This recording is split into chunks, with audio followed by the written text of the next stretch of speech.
ओम नमः शिवाय। शिव पुराण विदेशों संहिता 58वां अध्याय। बंधन और मोक्ष का विवेचन। शिव के भस्म धारण का रहस्य। ऋषि बोले, सर्वज्ञों में श्रेष्ठ सूजी, बंधन और मोक्ष क्या है? कृपया हम पर कृपा कर हमें बताइए। सूजी ने कहा, महर्षियों, मैं बंधन और मोक्ष के स्वरूप व उपाय का वर्णन तुम्हारे लिए कर रहा हूँ।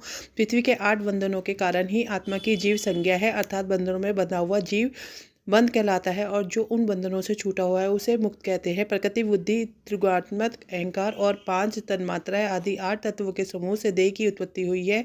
देह से कर्म होता है और फिर कर्म से नूतन देह की उत्पत्ति होती है। शरीर को स्थूल सूक्ष्म कारण के भेद से जानना चाहिए। स्थूल शरीर व्यापार करने वाला, सूक्ष्म शरीर इंद्रिय भोग प्रदान करने वाला तथा शरीर को आत्मानंद की अनुभूति कराने वाला होता है।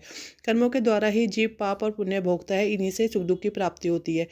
अतः कर्म पाश में बंधकर जीव शुभाशुभ कर्मों द्वारा चक्र की भांति घुमाया जाता है। इससे छुटकारा पाने के लिए महाचक्र के कर्ता भगवान शिव की स्तुति और आराधना करनी चाहिए। शिव ही सर्वक परिपूर्ण और अनंत शक्तियों को धारण की है। जो मन, वचन, शरीर और धन से बैरलिंग या भक्तजनों में शिव भावना करके उसकी पूजा करते हैं, उन पर शिव जी की कृपा अवश्य होती है। शिवलिंग में शिव की प्रतिमा ने शिव भक्तजनों में शिव की भावना करके उनकी प्रसन्नता के लिए पूजा करनी चाहिए।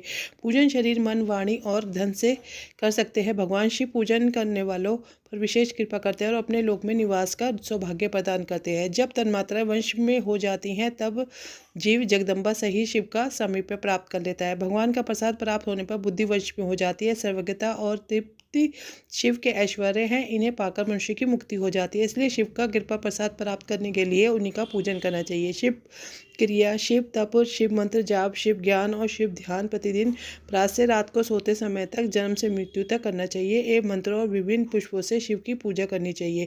ऐसा करने से भगवान शिव का लोक प्राप्त होता है। ऋषि बोले, उत्तम व्रत का पालन करने वाले सूर्य शिवलिंग की पूजा कैसे करनी चाहिए? कृपया हमें बताइए।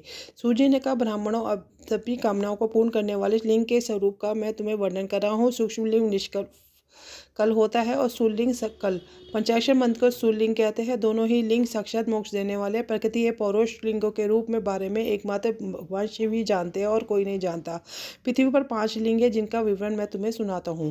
पहला स्वयंभू लिंग, दूसरा विदुर लिंग, तीसरा प्रतिष्ठित लिंग, चौथा चर लिंग तथा 5वां गुरु लिंग है। देव शिष्यों की तपस्या से संतुष्टि हो उनके समीप प्रकट होने के लिए पृथ्वी के अंतर्गत बीज रूप में व्याप्त हुए भगवान शिव वृक्षों के अंकुर की भांति भूमि को भेद कर नादलिंग के रूप में व्यक्त हो जाते हैं। स्वत प्रकट होने के कारण ही इसका नाम स्वयं भूलिंग है। इसकी आराधना करने से ज्ञान की वृद्धि होती है। सोने, चांदी, भूमि, वेदी पर हाथ से प्रवण मंत्र लिखकर भगवान शिव की प्रतिष्ठा और आह्वान करे तथा 16 उपचारों से उनकी पूजा करे। ऐसा करने से साधक के ऐश्वर्य की प्राप्ति होती है। देवताओं और ऋषियों ने आत्म सिद्धि के लिए पौरुष लिंग की स्थापना मंत्रों के उच्चारण द्वारा की है। यही प्रतिष्ठित लिंग कहलाता है। किसी ब्राह्मण अथवा राजा द्वारा मंत्र पूर्वक स्थापित किया गया लिंग भी प्रतिष्ठित लिंग कहलाता है, किंतु वह प्राकृतिक लिंग है।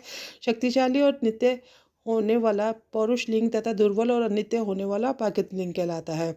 लिंग नाभि, जीव, हृदय और मस्तक में विराजमान आध्यात्मिक लिंग को चर लिंग कहते हैं। पर्वत को पौरुष लिंग और भूतल को विदान लिंग मानते हैं।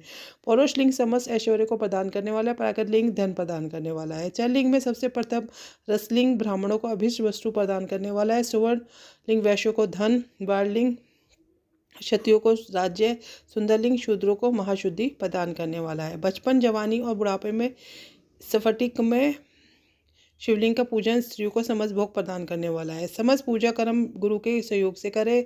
इस देव का अभिषेक करने के पश्चात गन्नी के चावल की बनी खीर तथा नैवेद्य अर्पण करें। निवृत्त मनुष्य को सूक्ष्मलिंग का पूजन विभूति के द्वारा करना चाहिए। विभूति लोकानिजति, वेदांगजनित और शिवानिजनित 3 प्रकार की होती है। लोकाजनित अर्थात लौकिक भस्म को शुद्धि के लिए रखे। मिट्टी, लकड़ी और लोहे के पात्रों को बांधे। तिल, वस्त्र आदि को भस्म से शुद्धि होती है। वेदों से जनित भस्म को वैदिक कर्मों के अंत में धारण करना चाहिए। मूर्तिधारी शिव का मंत्र पढ़कर बेल की लकड़ी जलाए। कपिला गाय के गोबर तथा शमी, पीपल, पलाश, वड़, अमल, ताश और बेर की लकड़ियों से अग्नि जलाए। इसे शुद्ध भस्म का माना जाता है। भगवान शिव ने अपने गले में विराजमान प्रपंच को जलाकर भस्म रूप से सारथ को ग्रहण किया है।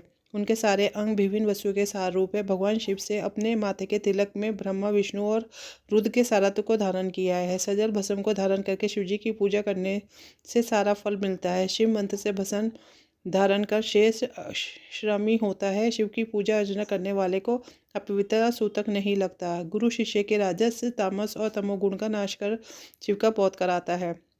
ऐसे गुरु के हाथ से भस्म धारण करनी चाहिए। जन्म और मरण सब भगवान शिव ने ही बनाए हैं। जो इन्हें इनकी सेवा में ही अर्पित कर देता है वह बंधनों से मुक्त हो जाता है। स्थूल, सूक्ष्म और कारण को वश में कर लेने से मोक्ष प्राप्त होता है। जो शिव की पूजा में तत्पर हो, मौनदेह, सत्य तथा गुणों से युक्त हो, क्रिया जाप तप करता रहे, उसे दिव्य ऐश्वर्य की प्राप्ति होती है तथा ज्ञान का उदय होता है। शिव भक्ति यथोग्य क्रिया एवं अनुष्ठान करे तथा धन का उपयोग कर शिव स्थान में निवास करे। भगवान शिव के महात्म्य का सभी के सामने प्रचार करे। शिव मंत्र के रहस्य को उनके अलावा कोई नहीं जानता है, इसलिए शिवलिंग का नित्य पूजन करे। इसी के साथ विदेशों संहिता का 18वां अध्याय पूर्ण होता है। ओम नमः शिवाय।